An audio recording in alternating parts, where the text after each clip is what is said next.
Normally, this gospel that we have today, Peter declaring that you are the Christ, that's what we'll focus on, or to say, well, who do you say that I am? Asking you, who do you say Jesus is? We get stuck in that first paragraph. I'd like to go beyond that today in a way. Something that struck me about the connection last week and this week. And that is, you notice last week the story of the man who was deaf mute. And it said the people approached Jesus and said, Lord, we want you to lay hands on him.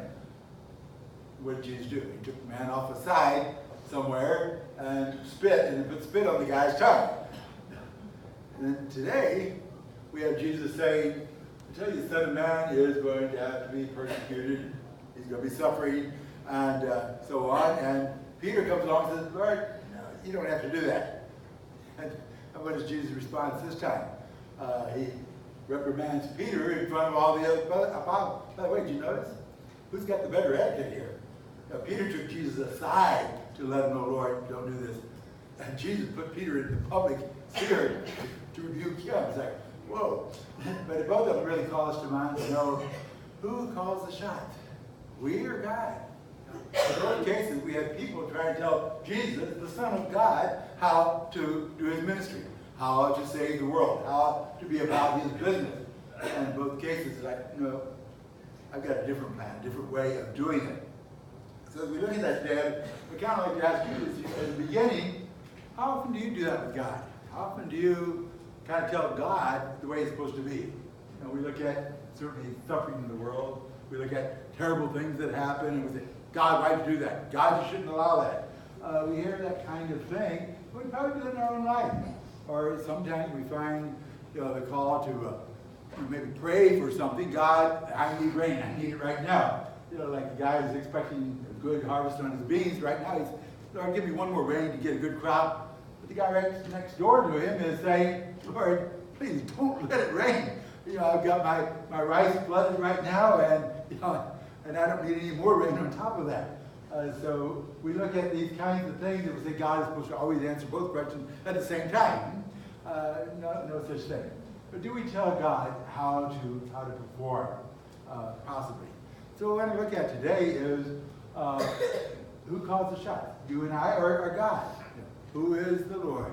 And so as we look at Jesus' own plan today, we see Jesus telling us that he is going to have to suffer, he's going to have to go through all this, but he finishes by saying, and on the third day be raised up.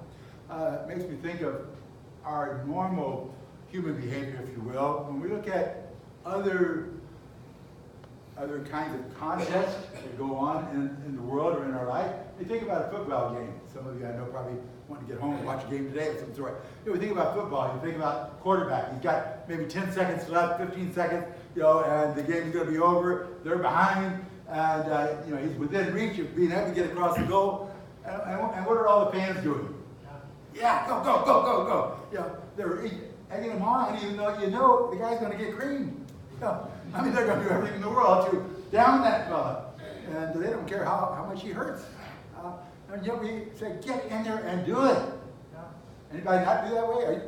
Who among you said, would you give the quarterback this note and say, please don't do this, you're going to get hurt? Nobody does that, do it. And the same we look at, going to war. I think of D-Day. Because Dad has a special way I'm thinking about Dad. We're going to have a rosary after a while for him. His 95th birthday. And I think about D-Day, and I think about all the troops that were sent to the beaches. What are they told? This is going to be a massive invasion, and we might lose 60% of you.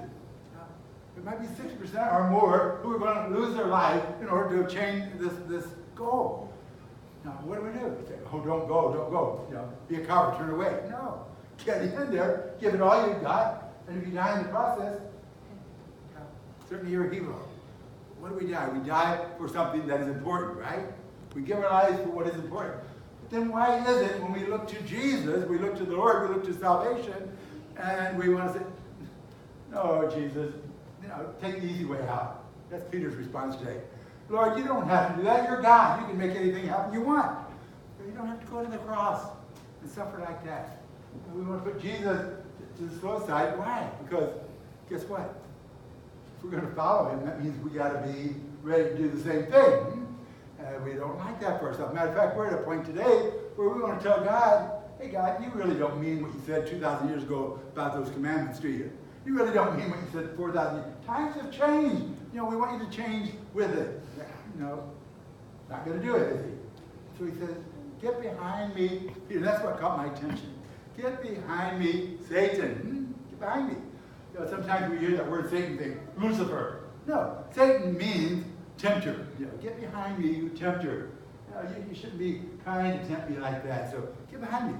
So what does it mean, get behind me? Get in line. Get in line. As a matter of fact, when you read in the scriptures, every time the apostles' names are mentioned, who's in line first? Peter's in line first. He's the first one behind Jesus now to obtain this goal of salvation. And so Jesus says, hey, what are you worried about? What are you worried about? I'm first in line. I already broke through the line. I'm ahead of you. But follow me. Follow me. But Lord, it might hurt. That's all right. Follow me. It's going to be worth it. Lord, I might have to do some penance here. That's all right. Don't worry about it. Follow me. In other words, the Lord's response to us, get in line. Get in line. So that's the question we have to ask ourselves today. Am I willing to get in line? Because I need to be in line if I want to get to the goal, right? Now, how? What kind of ways do we obtain that goal? Certainly the commandments, but what do we hear in that second reading? What do we hear in that second reading? James, the book that Martin Luther wanted to get rid of. Why? Because it talks about faith without works is dead. That you and I, if we are people of faith, means that there has to be works accompanying that faith, right? So what kind of works? Well, feed the hungry, clothe the naked, and there's many ways of doing that. But somebody said that I never give a plug for the pantry here, or for the outreach.